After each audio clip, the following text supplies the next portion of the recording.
Time now for a check of the weather as we go to that first day for school for CMS students. They might need to pack an umbrella. Yes, not just for the first day, Jane, perhaps the entire first week, at least through Wednesday, maybe Thursday, still a little hit or miss. We're going to dive into that in just a second. All right, very, very busy there. Yes, and speaking of busy, we're tracking Idalia tonight, and it is showing better organization and a much stronger system tonight based on the 11 p.m. advisory. We're getting some stronger wind gusts, and also we now have a hurricane watch in effect for the west coast of Florida. This is in anticipation of the storm moving in the Gulf of Mexico on the west side of the Florida Peninsula, and this could have some impacts right along the coast of Florida. That's why this hurricane watch is in effect. Typically, this goes into effect about 48 hours before those impacts are caused along this area. Here's a look right now at the latest data coming in. We have 60-mile-per-hour winds earlier this evening. Those winds were around 45 miles an hour.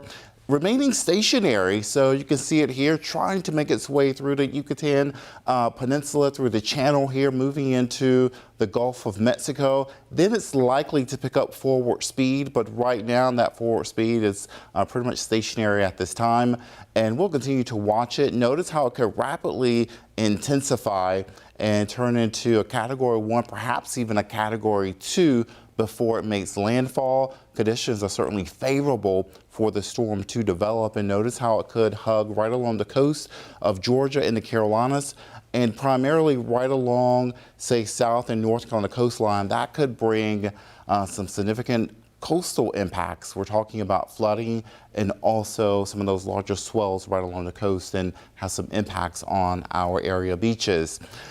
Here's what's happening in the short term. We have this stationary front, so even before we get any tropical weather, it's going to continue to feel like we have a tropical system overhead, because we're going to have waves of showers, as was the case for today, and the ongoing rainfall will continue to add to the rainfall totals. In addition to that, we'll have some flooding concerns out there, so the flooding could be problematic as we move into the middle of the week. As we have those ongoing showers for tonight, we could pick up an additional 2 to 4 inches of rainfall before we get a tropical system. So here's an outlook over the next 5 days. So Monday, we're looking at another chance for showers and thunderstorms. Tuesday, those chances will go up. By Wednesday into Thursday, this is that timeline we're honing in on to have some impacts coming in from Idalia, but that's all going to be contingent upon where it actually tracks. So if it's tracking closer to the coast, then that'll take some of that rainfall along with it. But bear in mind, when it comes to a low pressure system, a lot of that moisture is going to be on the north side, and that's where we are when it comes to that system moving up the coast. Out the door for tomorrow morning, the kids are likely in bed at this time, so if you have to make any changes, last minute changes to the wardrobe tomorrow, we'll have a little drizzle early on, perhaps a few pockets of showers out there, cloudy skies, and temperatures in the low and mid 70s, so a warm start, but it could be a little wet and foggy in some spots for tomorrow morning. By 3 p.m., we're looking at a mix of sun and clouds, and we can face more afternoon and evening storms. This will be the case as you see it here with the Guy Roof and 7-day forecast. The biggest takeaway from the 7-day forecast, temperatures. 84 for tomorrow afternoon, the same for Tuesday. And by Wednesday, we could be as low as 78 and 75 by Thursday. The Labor Day weekend looks to be a nice one. Sunny skies and warmer temperatures.